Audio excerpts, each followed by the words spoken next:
जय श्री कृष्णा। दोस्तों 99% हिंदू नहीं जानते हैं श्री राम के वनवास का मार्ग। आखिर भगवान श्री राम अपने वनवास के 14 कहाँ बिताए थे। ऐसे है अस्थाना जो अपनी इस धरती पर मौजूद हैं, जो रामायण के सत्य होने का प्रमाण देते हैं। मर्यादा पुरुषोत्तम भगवान श्री राम 14 वर्ष का कठोर वनवास मिला था, जिसके अनुसार उन्हें केवल वनों में रहने का अधिकार था। उनके लिए किसी भी नगर में जाना प्रतिबंधित था। भगवान श्री राम अपने वचन का भली भांति पालन की और 14 वर्षों तक अपनी पत्नी सीता और साथ ही भाई लक्ष्मण के साथ वनवासियों की भांति जीवन व्यतीत किए। इस दौरान उन्होंने भारत के उत्तरी तट से लेकर दक्षिण तक पूरा सफर किए थे और हम आज आपको बताएंगे भगवान श्री राम के वनवास का मार्ग और उन्हें खास स्थानों के बारे में भी बताएंगे जहां पर भगवान श्री राम और के थे। तबते पहला स्थान तमसा नदी का तट। अयोध्या से विदा लेने के बाद भगवान श्री राम रथ में बैठाकर आज मंत्री के साथ तमसा नदी के तट पर पहुंचे थे। अयोध्या की प्रजा उन्हें छोड़ने को तैयार नहीं थी, इसीलिए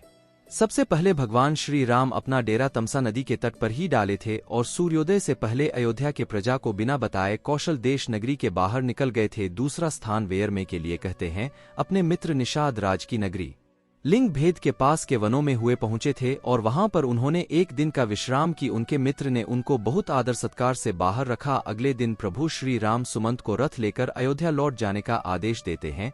इसके बाद प्रभु श्री राम केवल की मदद से गंगा नदी को और उस पार पूरे गांव तरह। तीसरा स्थान प्रयास गंगा पार करके भगवान श्री राम माता सीता लक्ष्मण तथा निषाद राज के साथ वे प्रयास चले गए। उन्होंने त्रिवेदी की सुंदरता को देखें और आगे मुनि भरत द्वारा के आश्रम में पहुंचे। उन्होंने मुनि भारत द्वारा अपने रहने के लिए उत्तम स्थान पूछा थे, जिन्होंने जमुना पार चित्रकूट को एक उत्तम स्थान बताया। चौथा स्थान चित्रकूट दोस्त कहा जाता है कि यही वह स्थान था जहां और की भारत से मुलाकात हुई थी जब भारत उन्हें वापस अयोध्या ले जाने के लिए आए थे, लेकिन यहाँ पर उन्होंने भारत को वापस जाने के लिए कहा और उन्हें निशानी के तौर पर अपनी खराब नहीं थमा दिए। पांचवा स्थान दंडकारण्य कहा जाता है कि दंडकारण्य के वनों में पहुंचकर सबसे पहले उन्हें ऋषि अत्रि और माता अनसुया से जाकर भेंट किए। वहीं ऋषि अत्रि से ज्ञान पाकर को आगे बढ़ चले। कहा जाता है कि कारण के वनों में भगवान श्री राम अपने वनवास काल 10 से 12 वर्ष बिताए थे और यहाँ पर उनकी भेंट ऋषि अगस्त्य मुनि से भी हुई थी। छठवां स्थान पंचवटी। यहीं पर माता सीता और लक्ष्मण जी के साथ भगवान श्री राम एक कुटिया बनाकर रहते थे और यहीं पर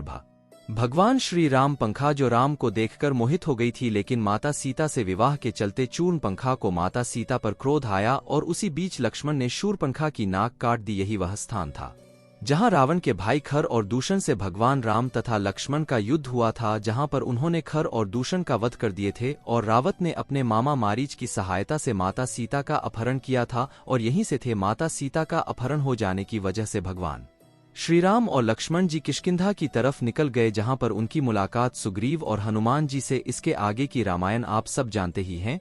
तो दोस्तों यही वह 6 मुख्य स्थान था जहां भगवान श्री राम अपने वनवास के 14 वर्षों को गाते थे। आशा करते हैं आपको यह प्रस्तुति अच्छी लगी होगी, तो वीडियो के लाइक कर और ऐसे ही वीडियो के लिए चैनल गीता धर्मार्थ को सब्सक्राइब कर ले। धन्यवाद। जय श्री राम।